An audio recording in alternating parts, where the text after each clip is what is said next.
আলোচনার বিষয় হলো মোবাইল ব্যবহারের ভয়াবহতা বা মোবাইল ফোন অপব্যবহারের ভয়াবহতা।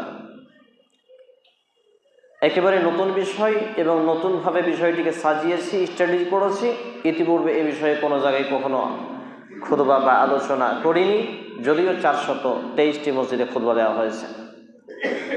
আমি আমার যথাসাধ্য অল্প জ্ঞানের আলোকে আপনাদের কাছে বিষয়টি ফুটিয়ে তোলার চেষ্টা করব পবিত্র কোরআন এবং সেই সুন্নাহর আলোকে, ইনশাআল্লাহুল আজিজ। ওমা তৌফিক ইল্লা বিল্লাহ, আলাইহি তাওয়াক্কালতু ওয়া ইলাইহি উনীব। মোবাইল ব্যবহারের বা অপব্যবহারের ভয়াবহতা বর্তমান সময়ে খুব জটিল এবং কঠিন একটি বিষয়।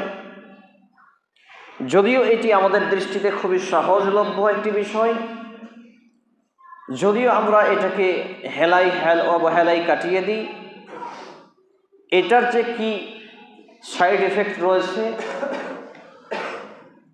এর যে কি ইফেক্ট পড়তে পারে আমার ইমান এবং আমলে, এ নিয়ে অভিভাবক, master, doctor, barrister, professor, engineer, আলেম, জাহেল, জালেম থেকে শুরু করে সর্ব ধরনের মানুষই অজ্ঞতার শিখরে বসবাস করে।